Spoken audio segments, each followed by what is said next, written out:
everybody, welcome back to the Jensory YouTube channel with me, Jen. Today's video is the last one in the light and sound theme that we've been doing for the whole of November. So I'll put up what you need for the activity up on the screen, and then we'll talk about all the lovely things that you can do with this really easy resource.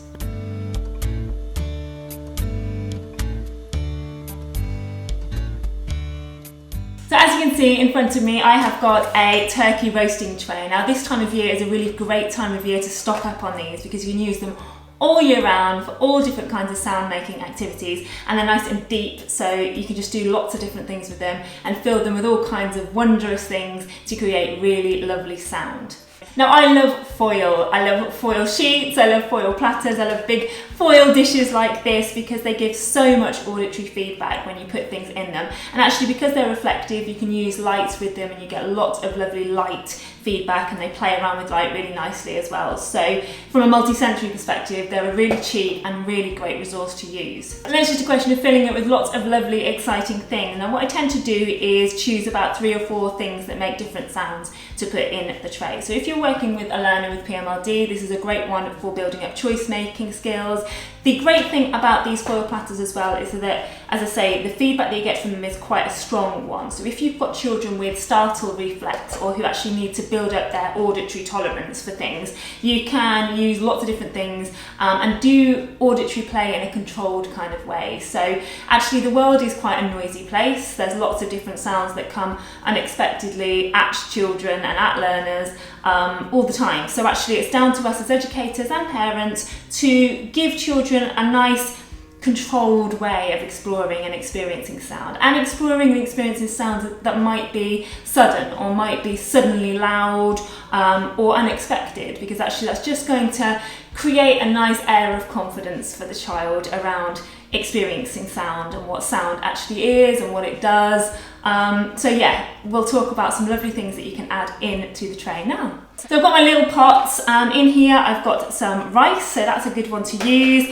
This one is birdseed. Now I've just dyed it in a nice kind of copper colour with some copper paint just to make it a little bit more visual. You might want to think about, if you're using it as a visual resource, to create real kind of high contrast things. So obviously this is silver, so if you want black birdseed or kind of dark purple or something, that might look quite nice if you're going for a visual kind of look as well. I've also got my hundreds and thousands, which I've used in some of my other videos because they just ricochet off stuff in such a crazy fashion that they just make a really lovely sound. So that's a really nice one. Again, really cheap, easy to find resource. And then what I've got are some glass pebbles, and you can find these in B&M or Dunelm, usually in the candle section, as well as being a sort of really nice thing to look at. They are going to create a sudden loud sound, so you're going to get the most auditory feedback from those.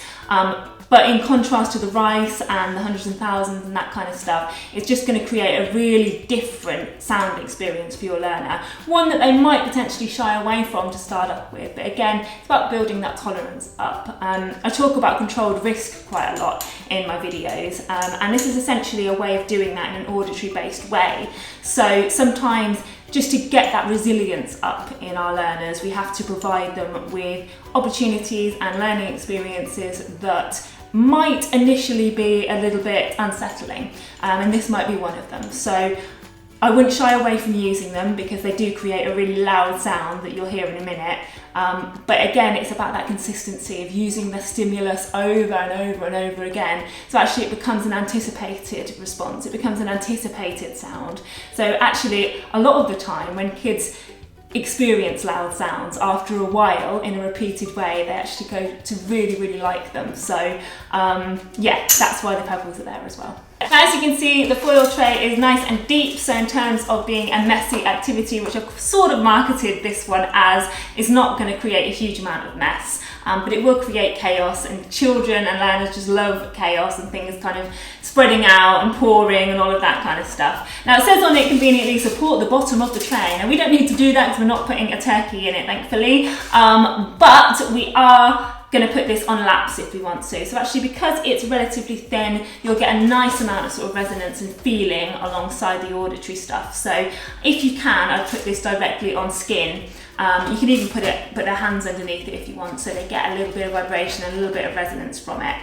If you saw my sort of sound box activity that was on this this theme as well. You can punch some holes in the side and add some elastic in if you want to, and thread learners' hands through so they can do it themselves. Again, not bang on about autonomy all the time, but actually it means that they can create some sounds themselves. So if you want to do it as an independent active learning style activity, you can do that. But equally, this one works really nicely as an intensive interaction kind of resource, and a way that you can control those anticipatory responses. So you can kind of put some stuff in and kind of go, ready, steady, shh, and then just kind of pour it or shake it or do it in circles like an ocean drum. There's a multitude of different ways to use this really simple resource. So I'm hoping you're sitting there now thinking, I want to know what they all sound like in the tray, Jen. So I'm just going to show you what each sound sounds like, and the kind of things that you can do with it quickly now.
As you can probably tell from that video, we've got different degrees of sound here, so I would sort of use them separately. You can build them up if you want to, so you can almost talk to your learner and say, right, should we start quite quietly? Okay, a little bit louder, really loud, and then sort of build it up, and then go back to the beginning again, because as I always say, repetition is key in building those anticipatory responses. So if you start with the hundreds and thousands, move on to the rise, go to the birdseed, finish with the glass pebbles, look for whether they're startled, whether they're excited by the loud sound, and then go back to the beginning again and sort of say, okay, should we do it again? And then just keep doing that 4 sequence again and again and again, because essentially what building anticipation is going to do for your learner is build up that understanding of time, understanding of repetition, understanding that things happen in a sequence, and that's going to be really good for brain development, and just helping them understand eventually their day, and what to expect from their day. It's the same kind of thing. It's that short amount of time, granted, but actually that understanding of predictability. So yeah, you're gonna do lots and lots and lots of lovely anticipation with this one, I promise. If your learners are a little bit higher than that and are into choice making skills or need to develop their fine motor skills, it's a great one for pouring. You can essentially pour one in, see what it sounds like, pour the other one in. They can make their own concoctions in the middle of it. See how it moves when it does that, see how it moves when they shake, see how it moves when they go backwards and forwards. There are lots of different ways that they can explore sound with this one as well. They can mix sounds together and see if that makes any difference if they want to as well. You could almost bring in a little bit of early science as well with predictions. So which one do you think is going to make the loudest sound? That's a really nice way of bringing in those early science skills as well. So that's it, my easy to find, simple, super cheap resource. As I say, stock up at this time of year because you will find that you can use these all year round for all kinds of lovely things. And you might find some really lovely things to add into the tray as well that make a really cool sound. And if you do, please do let me know, because it's always nice to discover new ways of using this really, really easy resource. One last thing I will say about this is that this is a great one for bonfire night. Now, I'm aware that the whole of November theme was light and sound, and bonfire night was a long time ago, but if you're ever looking at making fireworks sounds, this is a really, really good one. These particularly, as you probably heard in the video earlier, make the best, loudest kind of firework noise. So yeah, get yourself some of those, get yourself some of them, put them somewhere safe in a little firework night box, and then next year when you bring out your box, you'll go, oh yeah, that's a really, really good way of making firework sounds. So there you go, that's another good way of using it. And that's me done for today. If you liked the video, please do give it a like down below, and do subscribe to the channel if you haven't already done so.